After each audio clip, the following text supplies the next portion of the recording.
Hello, एक बार फिर से आप सभी का श्री राम कोचिंग सेंटर कोपीसर में स्वागत है। आज हम पढ़ेंगे भारत के महान्यायवादी के बारे में। मैंने आपको इससे पहले भारत का राज्य का महाधिवक्ता पढ़ाया था, ठीक। आज हम पढ़ेंगे भारत के महान्यायवादी के बारे में। आपका पॉलिटी का सेशन है, अच्छे से सुनना है। यहाँ से आपका नंबर पूछा जाता है, जो कि आपका बहुत ही ज़्यादा इंपॉर्टेंट होता है। तो बात करते सीधे महान्यायवादी पर बात करते हैं।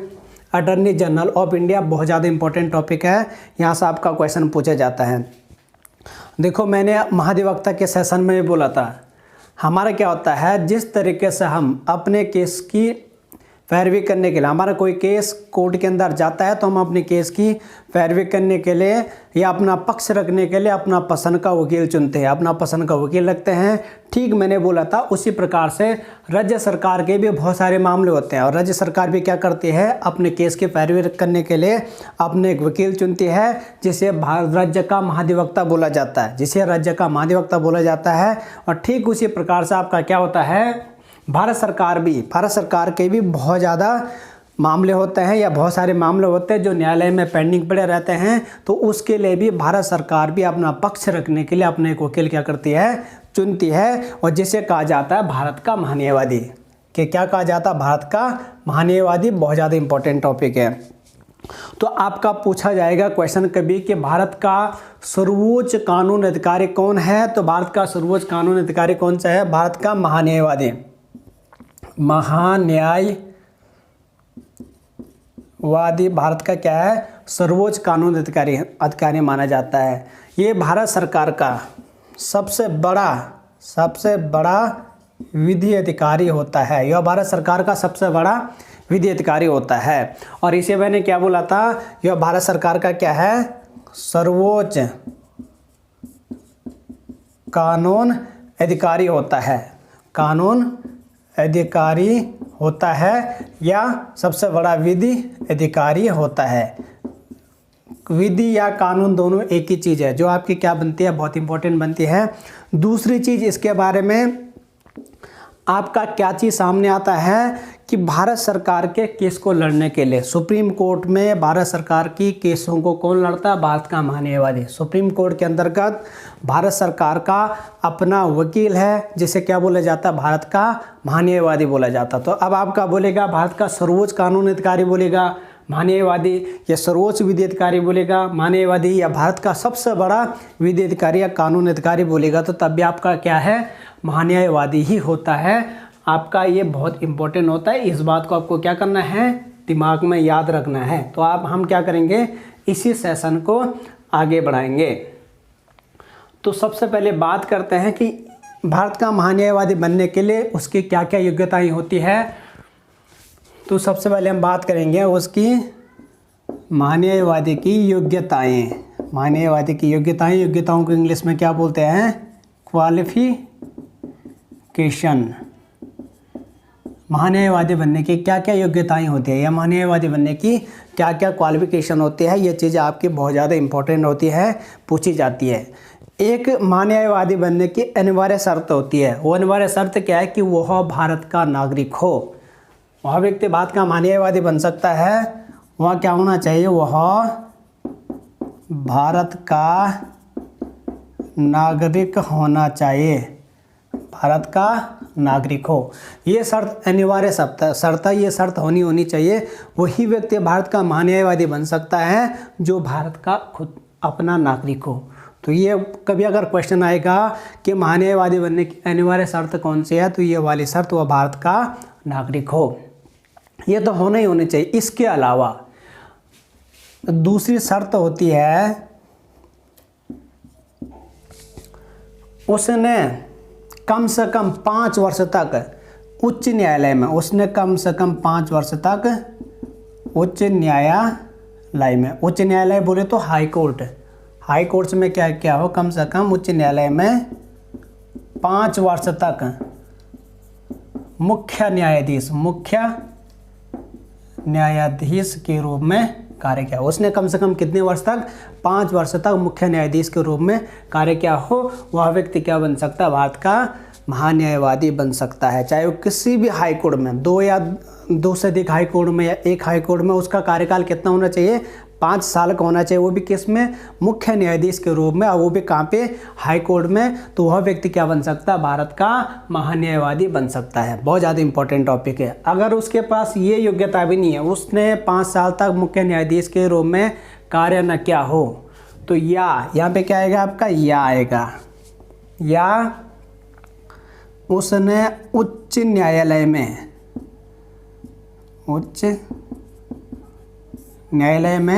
कम से कम 10 वर्षों तक अधिवक्ता के रूप में क्या क्या हो, कार्य किया हो। या उसने अगर हाई कोर्ट में उसने मुख्य न्यायाधीश के रूप में 5 साल का कार्य नहीं किया हो, तो अगर ये योग्यता उसके पास नहीं है तो उसके पास क्या होनी चाहिए, उसने हाई कोर्ट, किसी भी हाई कोर्ट में, देश के किसी भी हाई कोर्ट में कम से कम उसने 10 वर्षों तक, एक हाई कोर्ट या 2 हाई कोर्ट में, एक 2 या 2 से अधिक या एक हाई कोर्ट में उसका काम करने का एक्सपीरियंस कितना हो, 10 वर्षों का हो, अधिवक्ता के रूप में। अधिवक्ता बोले तो वकील के रूप में, उसने क्या क्या हो, वकील के रूप में किसी भी हाई कोर्ट में 10 वर्ष तक क्या क्या हो, कार्य क्या हो, वह व्यक्ति भी क्या बन सकता है, भारत का महान्यायवादी बन सकता है। बहुत ज़्यादा इंपॉर्टेंट भाई। अगर उसके पास ये शर्तें भी नहीं है, अगर आपका 5 वर्ष का इसका मुख्य न्यायाधीश के रूप में भी इसके पास ये योग्यता नहीं है, या 10 वर्षों तक की भी योग्यता नहीं है, तो उसके पास या, देखो ये या शब्द आपको जरूर लगाना है, या वह कहाँ का, सुप्रीम कोर्ट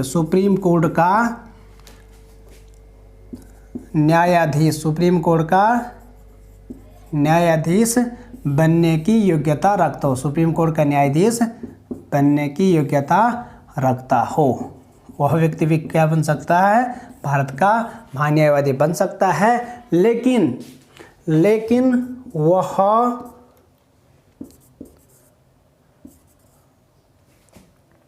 सुप्रीम कोर्ट का वकील न हो, लेकिन वह सुप्रीम कोर्ट का जज या वकील, कुछ भी लिखो, सुप्रीम कोर्ट का जज या वकील न हो। मैंने क्या बोला, वह व्यक्ति भी भारत का महान्यायवादी बन सकता है जिस व्यक्ति ने, या जो व्यक्ति सुप्रीम कोर्ट का न्यायाधीश बनने की योग्यता रखता हो, वह व्यक्ति भी भारत का न्यायाधीश बन सकता है जो सुप्रीम कोर्ट में न्यायाधीश बनने की योग्यता रखता हो, लेकिन वह सुप्रीम कोर्ट का न्यायाधीश न हो, या सुप्रीम कोर्ट का जज न हो। ये भी आपको क्या करना है, ध्यान रखना है, क्योंकि आपका ये शर्त आपकी इसलिए अनिवार्य है, सुप्रीम कोर्ट का जज न हो। अगर देखो किसी कंडीशनवश अगर कभी भारत में महान्यायवादी का पद क्या हो जाता है, खत्म बोल रहा मैं, महान्यायवादी का क्या है, कार्यकाल पूर्ण हो जाता है, या किसी वजह से महान्यायवादी का पद रिक्त हो जाता है। अगर किसी कारणवश महान्यायवादी का पद रिक्त हो जाता है तो उस स्थिति में फिर क्या हो जाएगा, सुप्रीम कोर्ट का न्यायाधीश कार्यकारी महान्यायवादी बन जाएगा ना। तो इसलिए हमने क्या बोला है कि वह व्यक्ति क्या सुप्रीम कोर्ट का न्यायाधीश बनने की योग्यता रखता हो, मतलब इस लेवल का आदमी हो, सुप्रीम कोर्ट के न्यायाधीश बनने की जो योग्यता रखता हो उस लेवल का वह व्यक्ति होना चाहिए। वह व्यक्ति क्या बन सकता है, भारत का महान्यायवादी बन सकता है। लेकिन वह व्यक्ति क्या नहीं होना चाहिए, भारत का न्यायाधीश नहीं होना चाहिए। कहाँ का, सुप्रीम कोर्ट का, क्योंकि अगर हम बोलेंगे कि न्यायाधीश होना चाहिए बोलेंगे तो उस स्थिति में वो क्या बन जाएगा, कार्यकारी न्यायाधीश के रूप, कार्यकारी महाधिवक्ता के रूप में सुप्रीम कोर्ट का न्यायाधीश बन जाएगा जब आकस्मिक परिस्थितियों में या किसी भी स्थिति में महान्यायवादी का पद रिक्त हो जाएगा। तो इसलिए साफ साफ लिखा गया है हमारे संविधान में। तो आपको ये चीज़ जरूर ध्यान रखनी है। हर जगह पे ये तो लिखा रहता है, किताबों के अंदर भी यह बताया जाता है कि ये अगर बोलेगा 10 वर्षों का या 5 वर्ष का अनुभव न हो तो वो सुप्रीम कोर्ट का न्यायाधीश बनने की योग्यता रखता हो, लेकिन ये नहीं बताया रहता है कि वो सुप्रीम कोर्ट का न्यायाधीश ना हो, ये नहीं बोला रहता है। तो ये चीज़ आपको क्या करना, ध्यान में रखना है। बहुत इंपॉर्टेंट बातें होते हैं।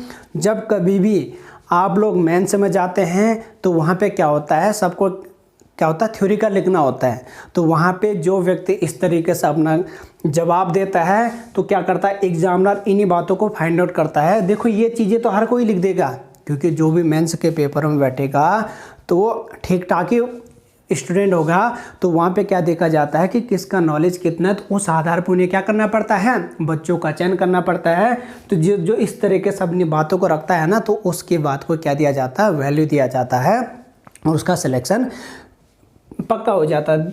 और एक चीज़ और है, जो हम या लगा रहे हैं ना, तो ये या ये चीज़ भी लगाना बहुत ज़्यादा ज़रूरी है, नहीं तो क्या हो जाएगी, सारी शर्तें हो जाएगी ना उसके लिए। लेकिन हमने बोला या अगर ये नहीं है तो ये चाहिए, ये नहीं है तो ये चाहिए, इस तरीके से बोला है, तो ये आपका क्या होता है, इंपॉर्टेंट होता है। आपको एक चीज़ का ध्यान रखना है, जो एग्जामिनर होता है ना, उसको आपके नंबर काटनी होती है, उसको नंबर देनी नहीं होती है, और आपको अपनी नंबर क्या होती है, जोड़नी होती है। तो हमेशा इसी फिराक में रहता है एग्जामिनर कि कहाँ पे आपके नंबर को काटी जाए। तो आपको क्या करना है, इस तरीके से अपनी चीज़ों को आगे बढ़ना है और नॉर्मली तरीके से सारी चीज़ों को समझना है। तो मैंने क्या बोला, इसके सामने 3 शर्त बोल दी ना मैंने, या अगर इन तीनों में से कोई भी नहीं है, कोई भी योग्यता उसके पास है, न पहले ये वाली योग्यता है, न ये वाली योग्यता है, न ये वाली योग्यता है, तो वह व्यक्ति भी भारत का महान्यायवादी बन सकता है जो राष्ट्रपति की नज़रों में कानून का जानकार हो, या वह व्यक्ति भी क्या बन सकता है, भारत का महान्यायवादी बन सकता है, जो किसकी नज़रों में, जो राष्ट्रपति की नज़रों में, राष्ट्रपति की नज़रों में क्या हो, कानून का जानकार हो। तो ध्यान रखना, राष्ट्रपति उस व्यक्ति को भी भारत का महान्यायवादी बना सकता है जो व्यक्ति क्या हो, राष्ट्रपति की नज़रों में कानून का जानकार हो। राष्ट्रपति को लगता है यह व्यक्ति कानून का जानकार है, उसमें ये सारी एबिलिटी है, तो उस व्यक्ति को भी क्या बना सकता है, भारत का राष्ट्रपति, भारत का महान्यायवादी बना सकता है। तो ये तमाम सारी क्या है, योग्यताएं हैं, किसकी, महान्यायवादी के बनने की योग्यताएं हैं, जिस चीज़ को आपको क्या करना, समझना है। अब मैंने आपको क्या बोला कि महान्यायवादी भारत सरकार का प्रथम विधि अधिकारी होता है। सुप्रीम कोर्ट में जितने भारत सरकार के केस रहते हैं, उन सारे केसों को कौन लड़ता है, भारत का महान्यायवादी लड़ता है। किसकी तरफ से, भारत की तरफ से। एक चीज़ को आपको और भी समझना है कि महान्यायवादी कभी भी भारत सरकार के खिलाफ में नहीं बोल सकता है, महान्यायवादी कभी भी भारत सरकार के विरोध में नहीं बोल सकता है। मैंने क्या बोला है, महान्यायवादी कभी भी भारत सरकार के विरोध में नहीं बोल सकता है। अब आपको यहाँ पे क्या चीज़ ध्यान में रखना है, क्यों नहीं बोल सकता, जिस तरीके से हमारा जो वकील होता है, हमारा वकील कभी हमारे विपक्ष में नहीं बोलता है ना, हमारे विरोध में नहीं बोलता है ना, उसी तरीके से ये भी भारत सरकार का अपना वकील है, तो ये भी क्या करेगा, भारत का पक्ष रखेगा ना।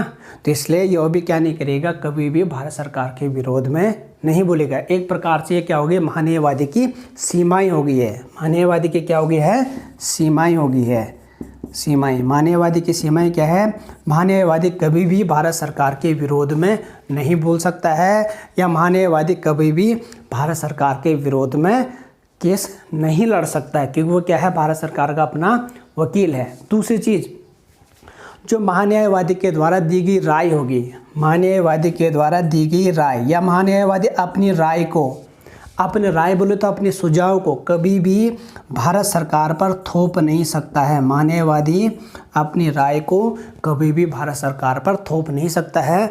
मतलब कानूनी, आपको एक चीज़ ध्यान रखना है, कानूनी संबंधी जितने में मामले रहते हैं भारत सरकार के, तो उन सभी मामलों में भारत का महान्यायवादी क्या करता है, भारत सरकार को उन सभी कानूनी संबंधी मामलों के बारे में सलाह देता है। क्या देता है, सलाह देता है। और जहाँ पे भी भारत सरकार का केस फंसा रहता है, उसे सुलझाने में क्या करता है, कोशिश करता है, क्योंकि भारत सरकार का केस लड़ने के लिए ही महान्यायवादी का पद बना हुआ है। लेकिन महान्यायवादी ने जो सलाह क्या दी है, भारत सरकार को दी है, तो उस राय को भारत सरकार पे महान्यायवादी क्या नहीं कर सकता है, ज़बरदस्ती करके थोप नहीं सकता है। तो आपका क्या है, ये भी बहुत ज़्यादा इम्पोर्टेंट बनती है। दूसरी चीज़, एक चीज़ और है, क्या है कि महान्यायवादी कभी भी भारत सरकार की अनुमति के बिना, महान्यायवादी कभी भी भारत सरकार की अनुमति के बिना आरोपियों का केस नहीं लड़ सकता है। कभी भी महान्यायवादी क्या नहीं कर सकता है, और महान्यायवादी कभी भी भारत सरकार की अनुमति के बिना आरोपियों का, किसी भी आरोपियों का केस नहीं लड़ सकता है। ये भी आपने क्या करना है, इम्पोर्टेंट है, ये भी आपने नॉलेज में रखना है। दूसरी चीज़, जो आपका महान्यायवादी होता है, वह अपना निजी कानूनी अभ्यास करने के लिए स्वतंत्र है। महान्यायवादी अपना निजी कानूनी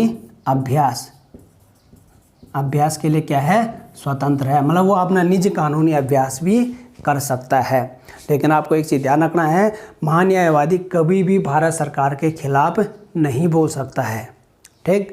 और एक चीज़ और है महान्यायवादी के बारे में, ये चीज़ आपने आई होप नोट कर ली होगी, ये तो होगी योग्यताएं भाई।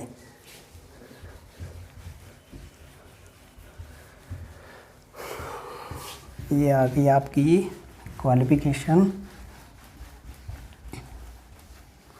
आगे बात करते हैं, मैंने क्या बोला है, महान्यायवादी से संबंधित कुछ यहाँ पे उसकी क्या क्या लिमिटेशन होती है, उन लिमिटेशन के बारे में मैंने बात करी है वगैरह वगैरह। अब बात करते हैं यहाँ से आगे की। अब महान्यायवादी से संबंधित आपके बहुत सारे फैक्ट होते हैं, जो भी फैक्ट है मैं आपको बीच बीच में क्या करते जा रहा हूँ, बताते जा रहा हूँ, ठीक। दूसरी चीज़ आपका क्या होता है, एक चीज़ आपको ध्यान रखना है, जो ये महान्यायवादी होता ना, महान्यायवादी के नीचे होता है एक सॉलिसिटर जनरल, सॉलिसिटर जनरल होता है। महान्यायवादी के नीचे क्या होता है, एक सॉलिसिटर जनरल होता है। और सॉलिसिटर जनरल के नीचे भी 2 अतिरिक्त सॉलिसिटर जनरल होते हैं। सॉलिसिटर जनरल के अतिरिक्त भी नीचे भी क्या होते हैं, 2 अतिरिक्त सॉलिसिटर जनरल होते हैं। अतिरिक्त सॉलिसिटर जनरल, आगे भी क्या आपका सॉलिसिटर जनरल, ये आपके बहुत ज़्यादा इंपॉर्टेंट होते हैं भाई, ठीक। अब आपका यहाँ पे क्वेश्चन बनता है, ये क्या महान्यायवादी क्या देश का सर्वोच्च कानूनी अधिकारी है या प्रथम विधि अधिकारी है। तो दूसरा क्या है, ये महान्यायवादी को उसके कार्य में सहायता करने के लिए क्या किया जाता है, सॉलिसिटर के पद को बनाया गया है। किसके पद को बनाया गया है, सॉलिसिटर के पद को बनाया गया है। तो आपको क्या याद रखना है, मैंने बोला महान्यायवादी भारत का सर्वोच्च कानूनी अधिकारी होता है, उसके नीचे क्या होता है, सॉलिसिटर जनरल। तो सॉलिसिटर जनरल भारत का दूसरा सर्वोच्च कानून अधिकारी होता है, सर्वोच्च कानून अधिकारी होता है। ये भी आपका बहुत ज़्यादा इंपॉर्टेंट क्वेश्चन है। हमें अमूमन क्या रहता है कि भारत का सर्वोच्च कानून अधिकारी महान्यायवादी होता है, लेकिन अगर आपका कभी क्वेश्चन आएगा कि बोलेगा भारत का दूसरा सर्वोच्च कानून अधिकारी या दूसरा बड़ा विधि अधिकारी कौन सा होता है, तो सॉलिसिटर जनरल होता है, ठीक। अब बात करते हैं महान्यायवादी। तो महान्यायवादी हमारा बोले तो भारत का जो प्रथम महान्यायवादी था उसका नाम क्या था, MC सीतलवाड़ था। भारत का जो प्रथम महान्यायवादी था उसका नाम क्या था, MC सीतलवाड़, प्रथम महान्यायवादी। ये बहुत इंपॉर्टेंट है, कभी कभी आपका पूछ देता है कि प्रथम महान्यायवादी कौन सा था, तो आपका क्या है, MC सीतलवाड़ भारत का प्रथम महान्यायवादी था। और इसके बारे में आपकी क्या चीज़ इंपॉर्टेंट निकलती हैं, जो भारत का प्रथम महान्यायवादी था ना MC सीतलवाड़, इसने सबसे लंबे समय तक क्या रहा, इसका कार्यकाल रहा है, इसका कार्यकाल सबसे लंबे समय तक रहा है। इसने सबसे लंबे समय तक क्या किया था, भारत के महान्यायवादी का पद संभाला था। इसने लगभग 1950 से लेकर के 1963 के बीच, 1950 से लेकर के 1963 के बीच लगभग कितना, 13 वर्षों तक भारत का महान्यायवादी रहा है। ये 1950 से लेकर के 1963 तक लगभग 13 वर्षों तक भारत का महान्यायवादी रहा है। और इसके बाद जो तीसरे नंबर का महान्यायवादी होता है, तीसरे नंबर का महान्यायवादी होता है तीसरा, उसका नाम क्या होता है, नीरेन डे। तीसरा का नाम क्या होता है, नीरेन डे। तो नीरेन डे ने भी क्या क्या है, इसने लगभग 8.5 वर्ष तक इसका कार्यकाल रहा है। इसका रहा है 1 नवंबर 1968 से लेकर के 31 मार्च 1977 ईस्वी तक। 1 नवंबर 1968 से लेकर लगभग नवंबर से 1-2 महीने ये है और 3 महीने ये है, तो 3 तो 5 महीने हो गए। और 68 का 69 कर दो तो 69 से ये कितना हो रहा है 77 तक, तो 8 लगभग 8 साल 5 महीना लगभग इसने क्या किया था 8 वर्ष 5 महीने तक ये भी क्या रहा है भारत का महान्यायवादी रहा है। तो कभी आपका क्वेश्चन आता है कि भारत का प्रथम महान्यायवादी कौन था, तो MC सीतलवाड़ भारत का प्रथम महान्यायवादी था। दूसरा क्वेश्चन आएगा कि भारत का वह महान्यायवादी कौन सा है जिसका सबसे लंबा कार्यकाल रहा है, तो उसका नाम भी क्या MC सीतलवाड़। तथा बोलेगा भारत का दूसरा वो महान्यायवादी कौन सा जिसका दूसरा सबसे लंबा कार्यकाल रहा है, तो उसका नाम क्या है 30 नंबर का महान्यायवादी, उसका नाम क्या नरेन डे। ये क्वेश्चन आपके बहुत बार पूछे भी जा चुके हैं और आगे भी पूछे जाते रहेंगे, इसलिए आपको क्या करना है ये चीज़ याद रखनी है। और अगर आपका बोलेगा भारत का प्रथम वर्तमान महान्यायवादी कौन है, भारत का वर्तमान महान्यायवादी कौन है, तो उसका नाम सबको पता होगा के वेणुगोपाल। भारत का जो वर्तमान महान्यायवादी उसका नाम क्या के वेणुगोपाल है। ध्यान रखना ये के वेणुगोपाल ने 30 जून 2017 ईस्वी को इसने कार्यभार संभाला था और इसे कितने वर्षों के लिए नियुक्त किया गया था, 3 वर्ष के लिए इसे नियुक्त किया गया था। मतलब इसका अभी 30 जून 2020 में इसका कार्यकाल पूरा हो जाएगा। इसका कार्यकाल भी कब पूरा हो जाएगा 30 जून 2020 तक इसका भी कार्यकाल पूरा हो जाएगा। 30 जून 2020 तक इसका भी कार्यकाल क्या हो जाएगा पूरा हो जाएगा, क्योंकि इसे कितने वर्षों के लिए चुना गया है 3 वर्षों के लिए चुना गया है। तो यहाँ पे आपका क्या होता है क्वेश्चन पूछा जाता है। एक क्वेश्चन आपका बहुत ज़्यादा इंपॉर्टेंट है। आपका क्वेश्चन क्या है, भारत के महान्यायवादी से संबंधित 2 आर्टिकल है। भारत के महान्यायवादी से संबंधित कितने आर्टिकल है 2 आर्टिकल है। एक आर्टिकल आपका आर्टिकल 76 है और दूसरा आर्टिकल आपका आर्टिकल 88 है। ये 2 आर्टिकल है। तो हमारा क्या होता है इससे संबंधित जो पहला आर्टिकल है वो क्या है 76 है। तो 76 के फर्स्ट में एक व्यवस्था की गई है। 76 के फर्स्ट में भारत के न्यायवादी की व्यवस्था की गई है। आर्टिकल 76 के फर्स्ट में क्या की गई है भारत के महान्यायवादी की व्यवस्था की गई है, जो कि आपकी बहुत ज़्यादा इम्पोर्टेंट बनती है। तो ये क्या है आपका, ये भी पूछा जाता है कि महान्यायवादी की व्यवस्था किस आर्टिकल में की गई है, तो आर्टिकल 76 करके आता है अमूमन, ठीक। लेकिन आपका 76 का फर्स्ट है। तो इससे रिलेटेड क्या होता है, ये 76 एक मात्र ऐसा आर्टिकल है 76 एक मात्र ऐसा आर्टिकल है जिसमें पद का जिक्र किया गया है। भारत का एकमात्र ऐसा आर्टिकल 76 है जिसमें क्या किया गया है पद का जिक्र किया गया। ये क्वेश्चन आपका बहुत बार आता है, बार बार पूछे जाता है, चाहे आपका सेंटर का पेपर हो या उत्तराखंड UPSC का पेपर हो, ग्रुप C का पेपर हो, कोई भी हो, सब जगह ये क्वेश्चन पूछा जाता है कि वो कौन सा आर्टिकल है जिसमें पद का जिक्र किया गया है। पद बोले तो पोस्ट का जिक्र किया गया है, तो वो आर्टिकल क्या है 76 है जिसमें क्या किया गया पोस्ट का जिक्र किया गया है। भारत का जो महान्यायवादी है ना, ये क्या है संवैधानिक पद है। भारत का महान्यायवादी के संवैधानिक पद है, संवैधानिक पद है। भारत का महान्यायवादी का पद क्या है संवैधानिक पद है, जो कि आपका क्या है बहुत ज़्यादा इम्पोर्टेंट है। अब बात करते हैं कि हम इसमें क्या है कि मैंने क्यों बोला है कि आर्टिकल 76 एक मात्र ऐसा आर्टिकल है जिसमें पद का जिक्र किया गया। आपने देखोगे चाहे मंत्री, तंत्री, विधायक, कोई भी आपका सांसद कोई भी है, तो सारे क्या होता है उनका कार्यकाल होता है ना फिक्स है। लेकिन क्या है हमारे महान्यायवादी का कोई भी कार्यकाल नहीं होता है, महान्यायवादी का कोई भी कार्यकाल नहीं होता। अगर हम बात करते हैं किसके बारे में, कार्यकाल के बारे में, महान्यायवादी का कार्यकाल बहुत ज़्यादा इंपॉर्टेंट है। महान्यायवादी का कार्यकाल, एक चीज़ आपको ध्यान रखनी है भाई, मैं अभी तक जितनी भी बातें बोल रहा हूँ वो सारी बातें आर्टिकल 76 की बोल रहा हूँ।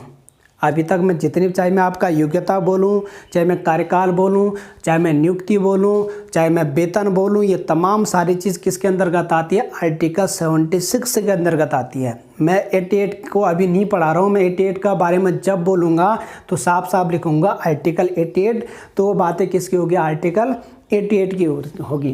तो आपको क्या चीज़ ध्यान रखना है, महान्यायवादी का कार्यकाल के बारे में पढ़ते हैं तो ध्यान रखना हमारे संविधान में महान्यायवादी के कार्यकाल के बारे में नहीं बताया गया है। भारत के कॉन्स्टिट्यूशन में महान्यायवादी के कार्यकाल के बारे में नहीं बताया गया, कार्यकाल के बारे में नहीं बताया गया कि इसका कार्यकाल कितना होगा। कि ये क्या करता है, ये भारत के राष्ट्रपति के प्रसाद पर्यंत कार्य करता है। जब तक राष्ट्रपति चाहेगा ये अपने पद पर बना रहेगा, और जब भी राष्ट्रपति नहीं चाहेगा तो राष्ट्रपति क्या करेगा, उसे उसके पद से हटा सकता है। तो आपको इस चीज़ का भी ध्यान रखना है। तो मैंने क्या बोला, इसका कार्यकाल फिक्स नहीं होगा। ये किसके प्रसाद पर्यंत कार्य करता है, यह राष्ट्रपति, मान्यवादी का कार्यकाल निश्चित नहीं है, यह राष्ट्रपति के प्रसाद पर्यंत कार्य करता है। क्या करता है, प्रसाद पर्यंत कार्य करता है। ये भी आपका क्या है, बहुत ज़्यादा इम्पोर्टेंट बनता है। तो उसे मैंने क्या बोला है, ये मात्र ऐसा आर्टिकल है जिसमें क्या किया गया है, पद का जिक्र किया गया। ये एक आपका क्या संवैधानिक पद है। दूसरी चीज़ आपका क्या है, महान्यायवादी भारत सरकार के केसों को लड़ता है और भारत सरकार के केसों की सुनवाई करता है, लेकिन यह एक सरकारी कर्मचारी नहीं होता है। क्योंकि मैंने एक चीज़ बोला ना, यहाँ पे पद का जिक्र किया गया, पद का जिक्र तो किया गया है, लेकिन यह एक सरकारी कर्मचारी नहीं होता है। क्या नहीं होता, सरकारी कर्मचारी नहीं होता है। यह सरकारी कर्मचारी नहीं होता है। इस चीज़ का भी आपको क्या रखना है, ध्यान में रखना है। क्योंकि अब ये बात क्यों है कि सरकारी कर्मचारी क्यों नहीं होता है, आपका तर्क ये हो गई इसमें, क्योंकि इसका वेतन निश्चित नहीं होता है। क्योंकि इसका क्या नहीं होता, वेतन निश्चित नहीं होता है। इसका वेतन कौन तय करता है, भारत का राष्ट्रपति इसका वेतन तय करता है। दूसरी चीज़ फिर से आप यहीं पे चले जाते हैं। मैंने क्या बोला है, आर्टिकल 76 एक ऐसा पद है जिसमें क्या किया, पद का जिक्र किया गया है। तो मैंने इसलिए इसमें पद का जिक्र किया गया क्योंकि इसका कार्यकाल निश्चित नहीं है। देखो हमारा जो पहला क्या था, ये कहाँ पे गए, ये पहला MC शीतलवाड़ जो भारत के प्रथम न्यायवादी बने थे, तो ये कब तक बना था, 1950 से लेकर के 63 तक, 13 साल तक बना। ऐसे कर्मचारी चलता है ना, कर्मचारी का रहता है ना एक लंबा टाइम तक वो अपनी सर्विस पर रहता है, तो इसलिए इसका कार्यकाल फिक्स नहीं है। तो इसलिए इसमें बोला गया कि पद का जिक्र किया गया। फिर दूसरा देखो ये कहाँ पे गया, जो निरेन डे वाला कितना है, 1968 से 1977, लगभग 8.5 वर्ष का, 8 साल 5 वर्ष का है। तो इसका भी कोई कार्यकाल फिक्स नहीं है ना, किसी का 8 साल हो रहा है, किसी का 3 साल, किसी का 2 साल। अभी जैसा मैंने बोला ना के वेणुगोपाल का कार्यकाल कितना फिक्स किया गया, इसका 3 साल के लिए इसे नियुक्त किया गया है। भारत के राष्ट्रपति ने प्रणब मुखर्जी ने इसे क्या किया था, 3 साल के लिए नियुक्त किया था। ये भी आपका बहुत ज़्यादा इंपॉर्टेंट है। तो इसलिए आप ये चीज़ समझ गए होंगे कि इसमें पद का जिक्र किया गया। तो क्यों किया गया, तो ये एक संवैधानिक पद है और ये क्या करते हैं, कर्मचारी के जैसा काम करता है, और क्योंकि इसका कार्यकाल निश्चित नहीं होता है। लेकिन मैंने ऊपर से ये भी बोला है कि यह एक सरकारी कर्मचारी नहीं होता है। भारत का न्यायवादी एक सरकारी कर्मचारी नहीं होता है क्योंकि इसका वेतन फिक्स नहीं है। इसका वेतन फिक्स नहीं है। इसका वेतन किसके अनुसार दिया जाता है, इसका वेतन भारत के राष्ट्रपति के अनुसार दिया जाता है। तो इस चीज़ के बारे में भी आप लोग क्या कर गए होंगे कि समझ गए होंगे। तो ये भी तमाम सारी चीज़ें आपकी क्या बनती, इंपॉर्टेंट बनती है। अब बात आती है, आप वर्तमान न्यायवादी के बारे में समझ गए, प्रथम के बारे में समझ गए, उसके कार्यकाल के बारे में समझ गए। अब बात आती है सॉलिसिटर जनरल। तो मैंने सॉलिसिटर जनरल के बारे में क्या बोला था, कि वह भारत का दूसरा सर्वोच्च कानून अधिकारी होता है।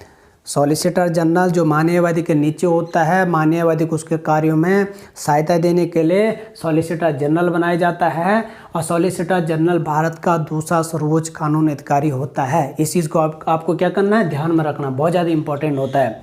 तथा जो भारत का वर्तमान सॉलिसिटर जनरल है, भारत का वर्तमान सॉलिसिटर जनरल का नाम क्या है, उसका नाम है तुषार मेहता।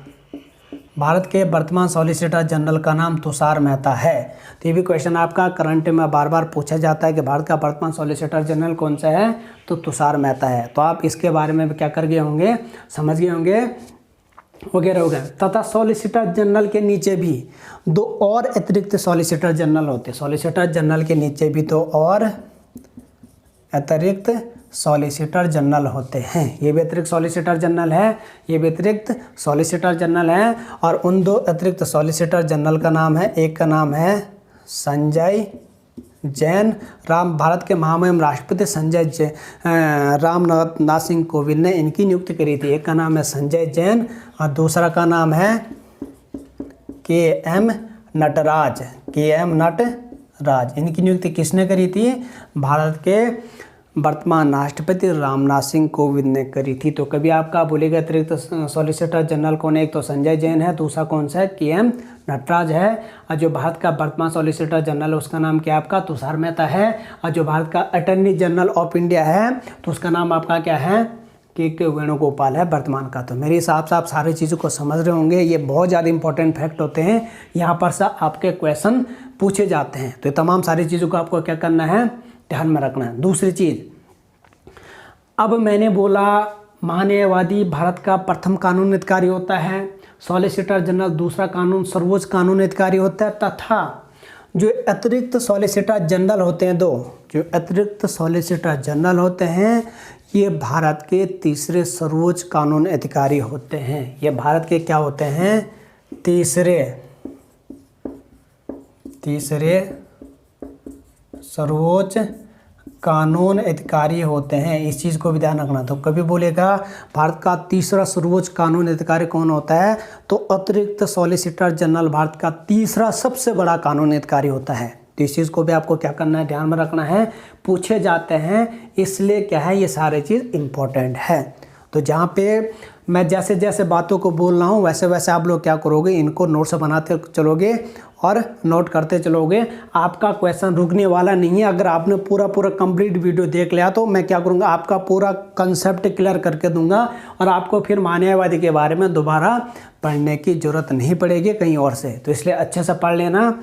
मैं क्या कर रहा हूँ, इसको मिटा रहा हूँ। आई होप आप लोग ये तमाम सारी बातें समझ गए होंगे जो मैंने अभी तक आपको क्या क्या है बताए है। और ये क्वेश्चन बार बार आता है कि वह कौन सा आर्टिकल है जिसमें पद का जिक्र किया गया, तो 76 है, ध्यान रख देना भाई।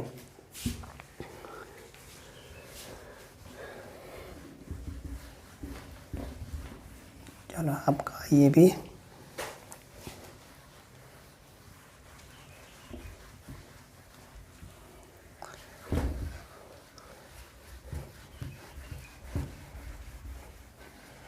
अब मैंने इसका कार्यकाल भी बता दिया ना। कार्यकाल बोले तो पदावधि, इसका कार्यकाल क्या नहीं है, फिक्स नहीं है। ये किसके अकॉर्डिंग काम करता है, भारत के राष्ट्रपति के अनुसार काम करता है। तो मैंने इसका योग्यता बता दी है, इसका कार्यकाल बता दिया है। अब हम बात करते हैं इसकी नियुक्ति के बारे में। इसके किसके बारे में, नियुक्ति के बारे में। इसकी नियुक्ति कौन करता है, तो भारत का जो महान्यायवादी होता है उसकी नियुक्ति भारत का राष्ट्रपति करता है। भारत का राष्ट्रपति करता, महान्यायवादी की नियुक्ति कौन करता है, भारत का राष्ट्रपति करता है।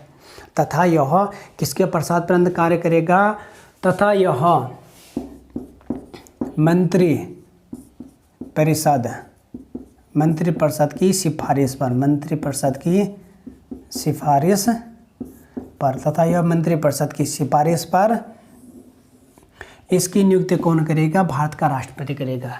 नियुक्ति मंत्रिपरिषद की सिफारिश पर, जो भारत की मंत्रिपरिषद है ना उसकी सिफारिश पर भारत के राष्ट्रपति इसके क्या करेगा, नियुक्ति करेगा। तथा मंत्रिपरिषद की सिफारिश पर ही भारत का राष्ट्रपति इसे क्या करेगा, पद से हटाएगा। तो अगर बोलेगा पद आएगा, पद से कौन हटा सकता है, तो भारत का राष्ट्रपति ही क्या करेगा, भारत के महान्यायवादी को उसके पद से हटा सकता है। तो नियुक्ति भी यही करता है और पद से भी कौन हटाता है, राष्ट्रपति हटाता है। लेकिन राष्ट्रपति, मैं फिर से बोल रहा हूँ कि अपनी मर्जी से नहीं हटाएगा। ये किसकी सिफारिश पर हटाएगा, मंत्रिपरिषद की सिफारिश पर हटाएगा। अब देखो मंत्रिपरिषद की सिफारिश की क्यों जरूरत होती है, वो आपको एक चीज़ ध्यान रखना है। जो भारत का महान्यायवादी होता है, ये भारत का महान्यायवादी एक प्रकार से भारत सरकार का वकील है, ठीक। अगर भारत सरकार को लगता है कि महान्यायवादी, भारत सरकार को लगता है कि भारत का महान्यायवादी भारत सरकार के केसों की सुनवाई ठीक से नहीं कर पा रहा है, भारत का महान्यायवादी सुप्रीम कोर्ट में भारत के केसों को लड़ता है, सुप्रीम कोर्ट के अंतर्गत क्या करता है, भारत के केसों को लड़ता है।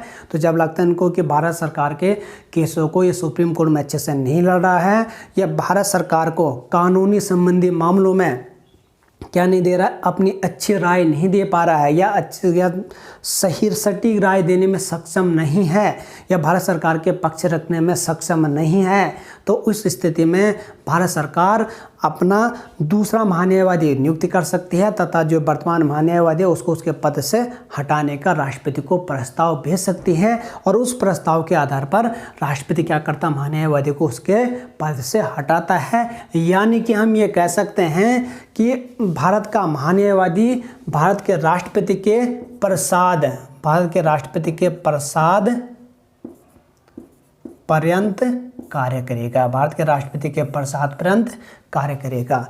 प्रसाद पर्यंत का मतलब क्या होता है, जब तक राष्ट्रपति चाहेगा तब तक वो अपने पद पर बना रहेगा, और जब भी राष्ट्रपति नहीं चाहेगा तो राष्ट्रपति उसे उसके पद से हटा सकता है। ये तमाम सारी चीज़ें आपकी क्या होती है, वेरी वेरी इंपॉर्टेंट होती है। ये प्रसाद पर्यंत का मतलब होता है। अगर आपका इंटरव्यूज़ में ये तमाम सारी शब्दावली पूछी जाती है तो वहाँ पे आपको क्या करना है, इन तमाम सारी चीज़ों को अच्छे से समझना है। तो मैंने क्या बता दिया, नियुक्ति बता दिया, इसकी पदावधि बता दी, तमाम सारी चीज़ें बता दिया है। और अब आपका क्या करते हैं, राष्ट्रपति अमूमन क्या क्या, जैसे मैंने अभी वर्तमान महान्यायवादी के लिए कितने साल के लिए चुना गया बोला है, राष्ट्रपति ने, भारत के प्रणब मुखर्जी महामहिम राष्ट्रपति जी ने महान्यायवादी को 3 साल के लिए, जो वर्तमान महान्यायवादी है ना के वेणुगोपाल, उसे 3 सालों के लिए नियुक्त किया गया है। तो इस तरीके से अब हम बात करते नियुक्ति के बाद, बात करते इसके वेतन के बारे में, इसके किसके बारे में, वेतन के बारे में।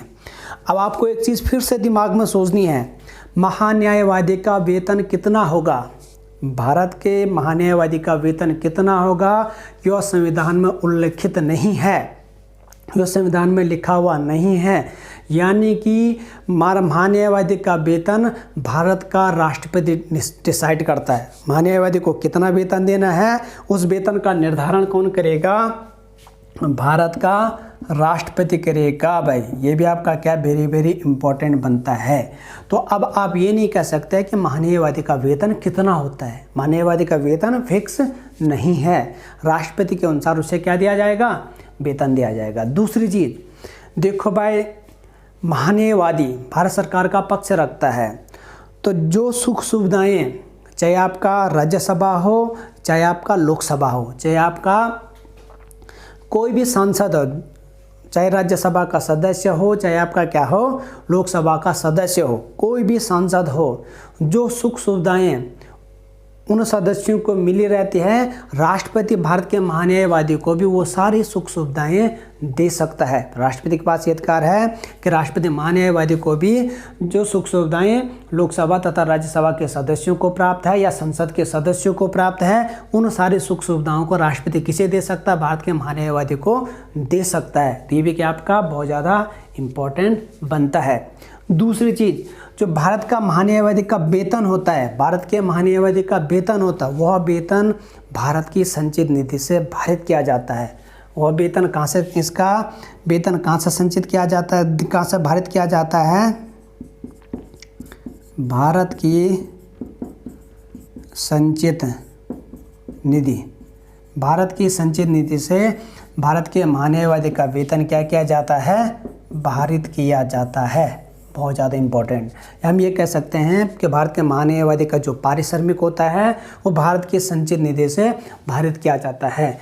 भारित का मतलब क्या होता है, ऐसा वेतन जिस पर सदन में लोकसभा के अंतर्गत बहस हो सकती है, ऐसा वेतन जिसका लोकसभा के अंतर्गत बहस हो सकती है, जिस वेतन पे कि मतलब महान्यायवादी को कितना वेतन देना है, लेकिन उस पे वोटिंग नहीं हो सकती है। भारत का मतलब क्या होता है, वह वेतन जिस पे क्या हो सकती है, बहस हो सकती है सदन के अंतर्गत, लेकिन उस बहस के बाद वोटिंग नहीं हो सकती है। क्या नहीं हो सकती, वोटिंग नहीं होगी।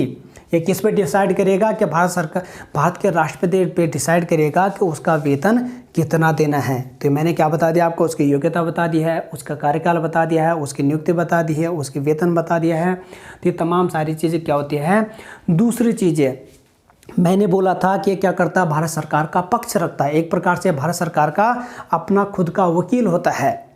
तो कहने का मतलब क्या है कि मंत्रिपरिषद जितने भी काम होते हैं भारत सरकार के किस संबंधी, सारी बातों को क्या करते हैं, राष्ट्रपति को सौंपती है और उसके बाद उन कार्यों को राष्ट्रपति क्या कराता है, महान्यायवादी से उन तमाम सारे कार्यों का निर्वहन करवाता है। कौन कार्यों का निर्वहन कौन करेगा, राष्ट्रपति करवाता है। किससे, महान्यायवादी से। लेकिन मंत्रिपरिषद अपने कार्य को डायरेक्ट नहीं देती है महान्यायवादी के पास, बल्कि कहाँ से देती है, पहले वो काम कहाँ जाते हैं, राष्ट्रपति के पास जाते हैं। वो तमाम सारे फाइलें, उस उन फाइलों को कौन सौंपता है, महान्यायवादी के पास, भारत का राष्ट्रपति सौंपता है। दूसरी चीज़ आपका क्या बनता है कि मैंने क्या बोला कि महान्यायवादी कभी भी भारत सरकार के खिलाफ नहीं बोलेगा। महान्यायवादी के पास ये अधिकार नहीं है कि वो कभी भी भारत सरकार के खिलाफ बोलेगा। हमेशा महान्यायवादी भारत सरकार के पक्ष में बोलेगा। अब इस सब बात क्या निकलती है, महान्यायवादी एक लोक सेवक नहीं होता है। महान्यायवादी, मैंने क्या बोला है, महान्यायवादी कभी भी एक लोक सेवक नहीं होता है। लोक सेवक नहीं होता है। लोक सेवक का मतलब जनता का सेवा करने वाला नहीं होता है, बल्कि क्या होता है, भारत सरकार के लिए बाध्य होता है, भारत सरकार के केसों को लड़ने के लिए वचनबद्ध होता है, जबकि एक लोक सेवक नहीं होता है। अब इस आपका क्या बात निकलती है, तो कभी भी अगर भारत सरकार का कहीं भी कोई केस फंसा हुआ है तो क्या करेगा, हमेशा भारत सरकार का ही पक्ष रखेगा। महान्यायवादी कहीं पे भी भारत सरकार का पक्ष लेगा, उसके लिए आप भारत के महान्यायवादी पर मानहानि का केस नहीं लगा सकते हैं। क्या नहीं लगा सकते हैं, मानहानि का केस नहीं लगा सकते हैं, या आप भारत के महान्यायवादी पर कभी भी क्या नहीं कर सकते हैं, आरटीआई दायर नहीं कर सकते हैं। आरटीआई का मतलब क्या होता है, राइट टू इंफॉर्मेशन, बोले तो सूचना का अधिकार। हमारा सूचना का अधिकार लागू हुआ था 12 अक्टूबर 2005 में सूचना का अधिकार मनमोहन सरकार के टाइम पे लागू किया गया था। ये बिल तब क्या किया गया था, पास किया गया था। तो आपका राइट टू इन्फॉर्मेशन 12 अक्टूबर 2005। तो हम महान्यायवादी पे आप इसके तहत आरटीआई दायर नहीं कर सकते, क्योंकि इसके पहले संविधान में इसके लिए व्याख्या ही वो चीज़ की गई कि कभी भी जो है लोक सेवक नहीं हो गई, हमेशा सरकार का पक्ष लेगा। आप ये नहीं बोल सकते हाँ भाई इसने यहाँ पे सरकार का पक्ष ले इसलिए हम इस पर क्या कर दो, केस कर दो। अरे वो बना हुआ है भारत सरकार का वकील है, वो हमारे पक्ष में क्यों बोलेगा कभी, ठीक। तो इन तमाम सारी चीज़ों के बारे में क्या करना, आप लोगों को समझना है। तो ये क्या है, सारी चीज़ें मैंने जितनी बातें बोली हैं सारी आर्टिकल 76 से संबंधित थी, और इन तमाम सारी बातों को आप लोगों को क्या करना है, समझना है, ठीक। तो मेरे हिसाब से आप लोग यहाँ पे तक बहुत अच्छे से समझ गए होंगे। मैं इसे मिटा रहा हूँ। नियुक्ति हुआ, वेतन हुआ, कार्यकाल हुआ, ये सारी चीज़ों के बारे में जानकारी मैंने आपको क्या कर ली है, दे दी है भाई।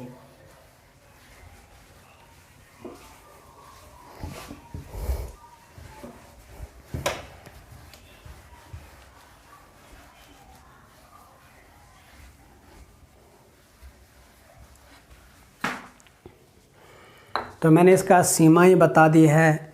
ये क्या नहीं कर सकता कि अपनी राय को भारत सरकार पर ज़बरदस्ती करके नहीं थोप सकता है, ठीक। ये तमाम सारी मैंने आपको बता दी है। या भारत सरकार इसके द्वारा दिए गए कानूनी संबंधी मामलों जो सुझाव दिए गए उनको मानने के लिए भी क्या नहीं है, बाध्य नहीं है। तो ये भी आपका क्या वेरी वेरी इंपॉर्टेंट है।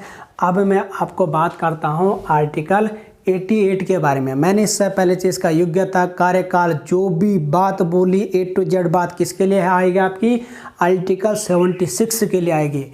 अब हम बात करते हैं इसका अगला आर्टिकल बहुत इंपॉर्टेंट है, उसका नाम क्या है, आर्टिकल 88, अनुच्छेद 88।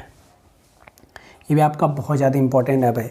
देखो यार आर्टिकल 88 क्या कहता है, आर्टिकल 88 के तहत कहता है कि भारत के महान्यायवादी के पास ये अधिकार है, भारत का महान्यायवादी भारत के किसी भी राज्य क्षेत्र के, बोले तो ऑल ओवर इंडिया के किसी भी क्षेत्र का, चाहे वो अधीनस्थ न्यायालय हो, चाहे वो कोई भी न्यायालय हो, भारत के महान्यायवादी को वहाँ पे सुनवाई करने का अधिकार है। भारत का महान्यायवादी भारत के किसी भी क्षेत्र के किसी भी न्यायालय में, भारत का महान्यायवादी भारत के किसी भी क्षेत्र के किसी भी क्षेत्र के किसी भी न्यायालय में क्या कर सकता है, सुनवाई कर सकता है, सुनवाई कर सकता है। बहुत ज़्यादा इम्पोर्टेंट है। तो आपका यहाँ पर क्वेश्चन बनेगा, बोलेगा वह कौन सा व्यक्ति है जो भारत के किसी भी क्षेत्र के किसी भी न्यायालय में भारत सरकार के केसों की सुनवाई कर सकता है। क्योंकि भारत सरकार का केस कहीं भी किसी भी हाई कोर्ट में रहेगा तो वहाँ पे कहाँ जाएगा, भारत का न्यायवादी जाएगा ना केसों को लड़ने के लिए, ठीक। तो जो है किसी भी न्यायालय में क्या कर सकता है, सुनवाई कर सकता। तो बोलेगा भारत के किसी भी क्षेत्र के किसी भी न्यायालय में सुनवाई करने का अधिकार किसे प्राप्त है, तो बोलेगा सुप्रीम कोर्ट का न्यायाधीश, हाई कोर्ट का न्यायाधीश, महान्यायवादी बोलेगा। इस तरीके से आपका अलग अलग देगा, या प्रधानमंत्री बोल देगा तो आपका क्या रहेगा, भारत का महान्यायवादी रहेगा, ठीक। तो ये भी आपका क्या हो जाता है, बहुत ज़्यादा इम्पोर्टेंट हो जाता है। दूसरी बात इसी के अंतर्गत क्या बोलेगी, 88 की बात हो रही है। दूसरी बात क्या है, यह संसद के किसी भी सदन में, यह संसद के किसी भी सदन में और किसी भी सदन की किसी भी बैठक में, किसी भी सदन में तथा किसी भी सदन के किसी भी बैठक में क्या कर सकता है, भाग ले सकता है। यह संसद के किसी भी सदन में, चाहे आपका लोकसभा हो चाहे राज्यसभा हो, उसके किसी भी बैठक में भाग ले सकता है। और भाग लेने के बाद वहाँ पे उस बैठक में क्या कर सकता है, वो बोल भी सकता है, अपना अभिभाषण भी कर सकते हैं। संसद के किसी भी सदन में और सदन की किसी भी बैठक में बोल सकता है, उस बैठक में भाग ले सकता है। ये क्या है, यहाँ तक कि अगर संसद की कोई क्या है, दोनों सदनों की क्या है, दोनों सदनों की, संसद के दोनों सदनों की संयुक्त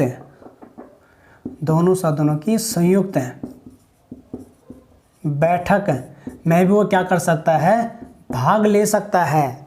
उसमें भी क्या कर सकता है, बोल सकता है। ये सारे अधिकार किसके हैं, भारत के न्यायवादी के। तो मैंने क्या बोला, वह संसद के किसी भी सदन के किसी बैठक में भाग ले सकता है, उसमें बोल सकता है। यहाँ तक कि संयुक्त संसद की कोई संयुक्त बैठक होती है तो उसमें भाग ले सकता है, उसमें बोल सकता है।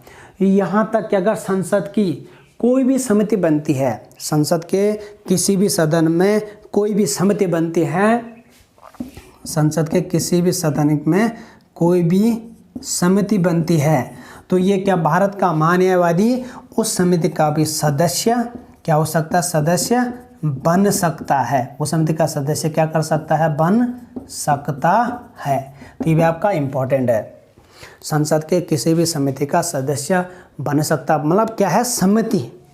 लेकिन आप सबको पता है, लेकिन इसे क्या नहीं है, मत देने का अधिकार नहीं है।